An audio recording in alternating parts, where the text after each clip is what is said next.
What's up, guys? Welcome back to Newswave. Well, now that the Switch 2 launch is behind us, we can sort of look back and see how things went here with midnight release images being posted, a weird situation happening at a certain GameStop, and even some headway already being made in the first 24 hours around hacking the system. So we'll go over all of that here today. Also, we're going to be talking about a long-requested upgrade for a certain Rockstar game that seems like it's going to be getting revealed here pretty soon, alongside of a Switch 2 port.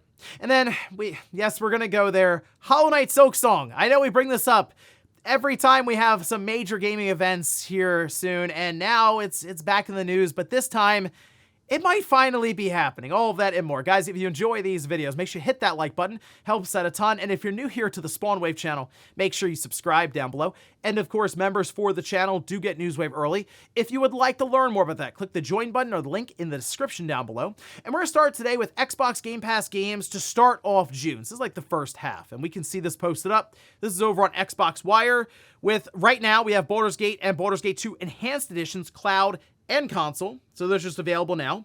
Moving to June 10th, we have Warhammer 40k Space Marine Master Crafted Edition, Cloud, PC, and Xbox Series X and S. This is the enhanced edition with better visuals and some quality of life improvements for just the first Space Marine. And that's really cool to see that just go into Game Pass. Of course, we had that announced a few weeks ago, and here it is.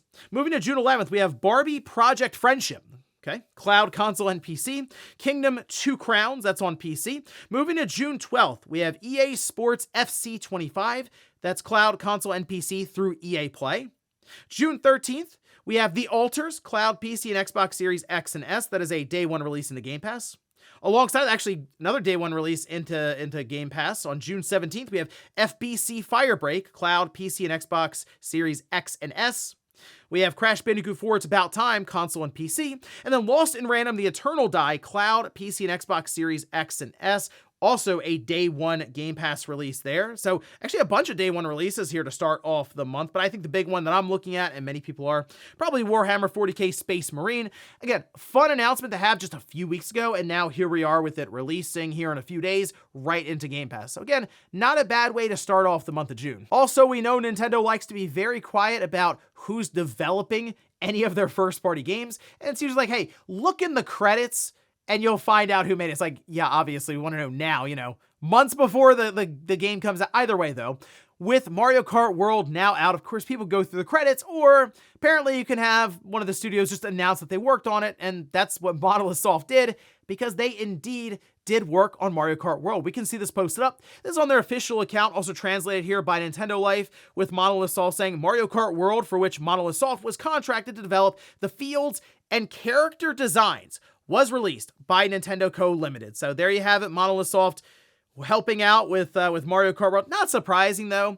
Monolith Soft will do that a lot. They will help out and almost co-develop, or as they say, be contracted to work on specific things in these games, most famously for stuff like The Legend of Zelda, like Breath of the Wild, Tears of the Kingdom, that sort of thing. So not surprising that here's an open world Mario Kart, and Monolith Soft rolls in and helps out with parts of it. So I hope the next time we hear from Monolith Soft, it's like, hey, here's this big new title from us, but not shocking to see them working in terms of like a support role for a big first-party game like this, especially one as important as Mario Kart World that is launching the entire generation. Oh, and it looks like we have more backing or almost confirmation for a certain remake that's been rumored for quite some time heading into the weekend, which we can see this is posted up. This is over at MP First, says we're a few days away from the Xbox Games Showcase, but one of the surprises planned by Microsoft at the show has come to light. MP First has learned that one of the megaton announcements planned is none other than a Persona 4 remake, which, not surprising. Again, we've been hearing about this.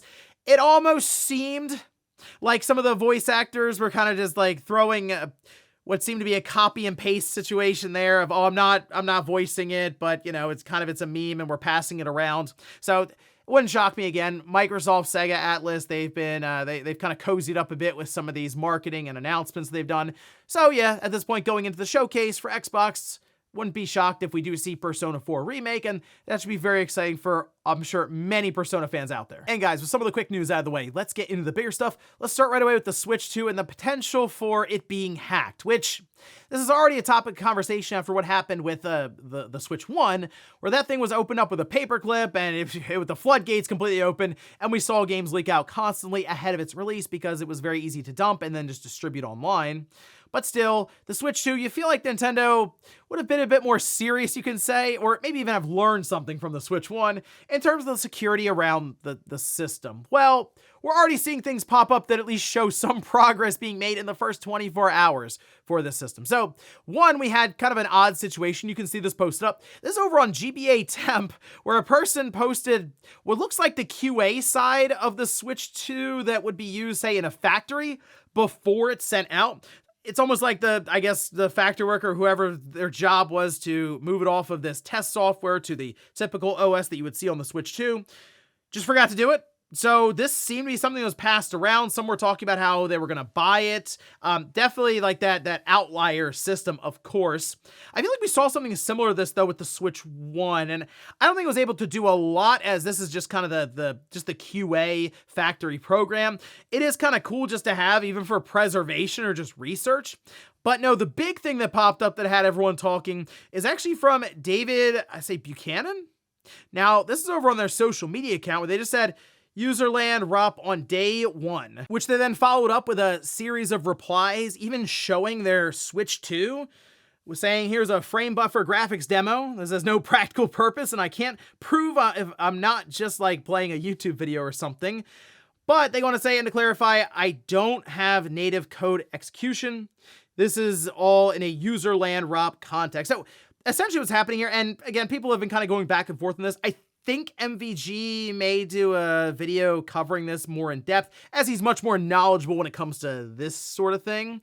But the idea being that they have at least gained some kind of control over the system when it comes to being able to run, say, unsigned code, but in a very restricted space, okay? So in terms of like Userland, from what I understand, maybe through backwards compatibility, they're getting this to happen, but they don't have like system level privilege for this. Now, here's the thing with that, though. While it's not to the point of, oh, wow, it's completely hacked and opened up, this is kind of how it would get the ball rolling to show something like this being possible.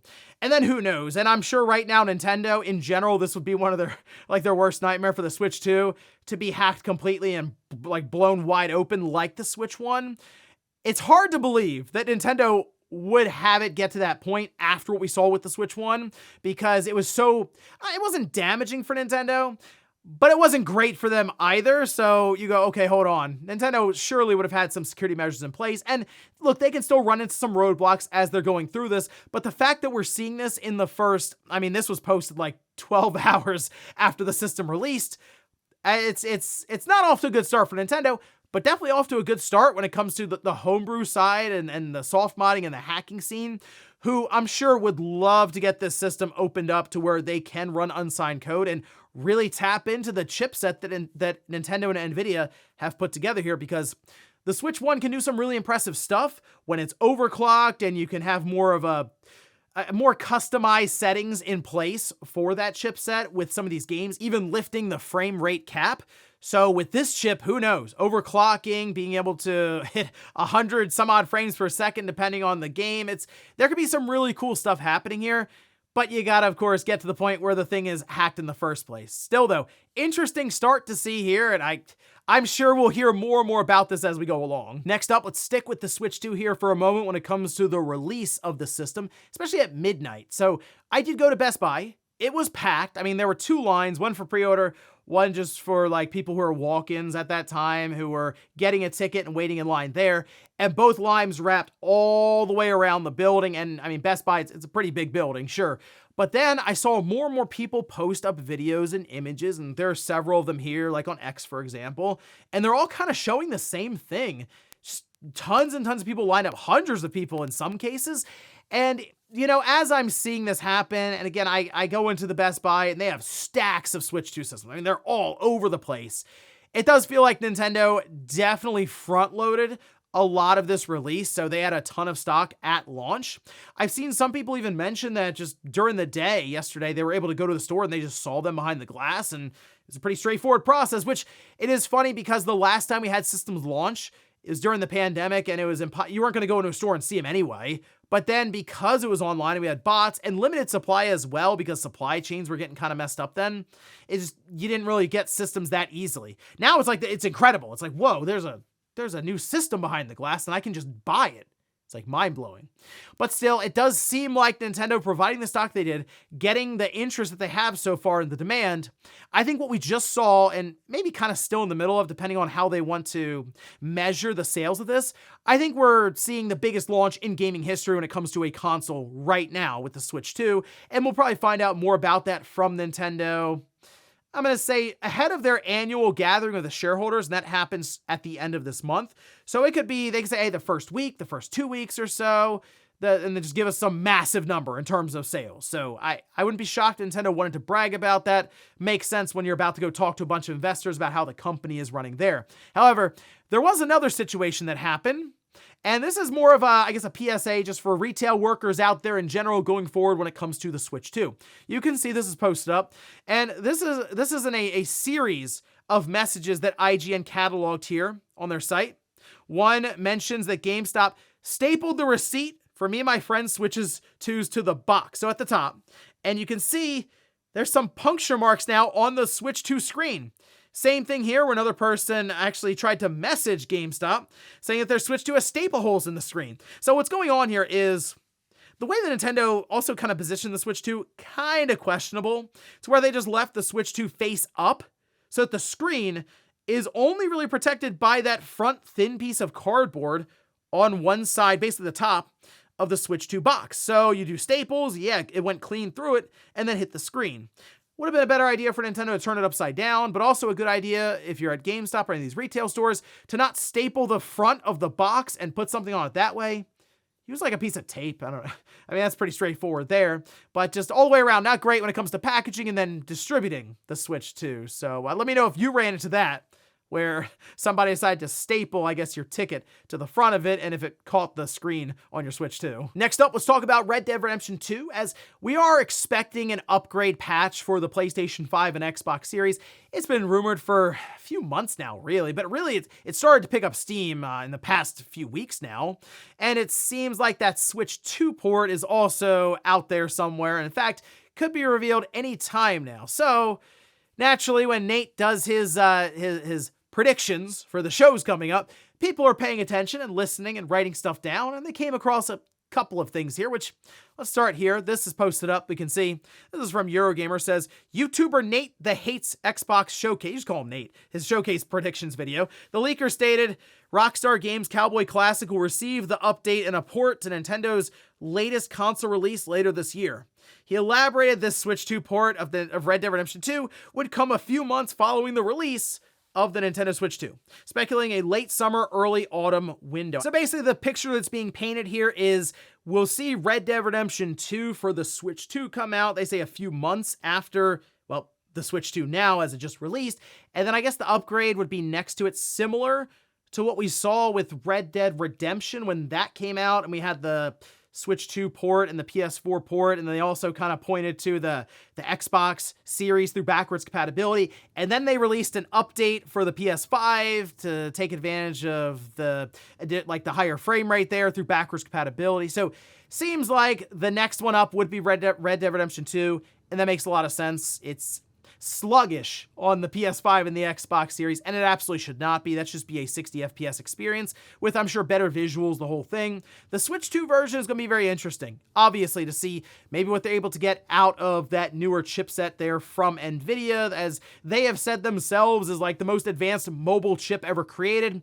We'll really see with Red Dead Redemption 2, because that is a chance to really impress people on that system. But again, a long awaited, long requested upgrade for Red Dead Redemption 2 to see it take advantage of the PS5 and the Xbox Series. Seems like we're set up to have that release later on this year. And in our last bit of news, let's talk about Hollow Knight Silksong, because, ladies and gentlemen, I think think we're finally here. We can see this posted up. This is over on My Nintendo News. Says Nate the Hate, you can say Nate, says Hollow Knight Silksong releasing before summer ends. He said that he expects a release date to be announced at Summer Game Fest on Friday or at the Xbox Game Showcase on Sunday. So look, I believe Nate with this. I think we're finally here. I think Hollow Knight Silksong gets its big re-reveal. I think we get the release date. Be cool if it was a shadow drop.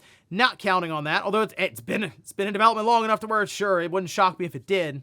I kind of feel like this is an Xbox Game Showcase thing because it's supposed to be a Game Pass title. So it seems like it would make sense to put that there with the logo and kind of the marketing stuff. And then, of course, just release it on all platforms afterwards.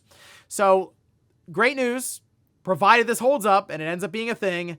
So we'll look towards either Jeff Keighley's event or Xbox, their game showcase for Hollow Knight Silksong to be announced, or announced again, and then get that release date. This is great for two reasons. One, Hollow Knight fans will finally get that Silksong release they've been asking for constantly for several years now. And two, Hollow Knight fans can stop asking for Hollow Knight Silksong at every single indie show, every single showcase from PlayStation, State of Play, Xbox show, Nintendo Direct. We can finally be beyond that chapter. The Silksong era is about to come to a close by releasing the thing. It's interesting times, but here's hoping Jeff Keighley or the Xbox Showcase don't let us down again. And before we go to the comment of the day, we'll take a look at the poll that I posted up yesterday, where I ask, will Hollow Knight Silksong finally get its release date over the next week or so of gaming events? 58% just say no. 42% say yes. Come on, guys, you gotta believe in this, okay? We gotta will Hollow Knight Silksong's release into existence for the good of just gaming at this point, okay? We just have to get this game out there. It's been looming over all these events for years now. So again, Xbox, their showcase, Jeff Keighley, somebody has to come through. And we'll finish up with the comment of the day as you're seeing here. This is from Cole, who says, headed to my local Target around 10 a.m. They had full stock of Switch 2s. Kind of cool to see a launch system behind the glass available day one. Yeah, again, I'm seeing this a lot. People are taking pictures, like, look at all the Switch 2s here. I just think there's a lot of stock. And I see some people go, oh, wow, I guess no one really wants this thing.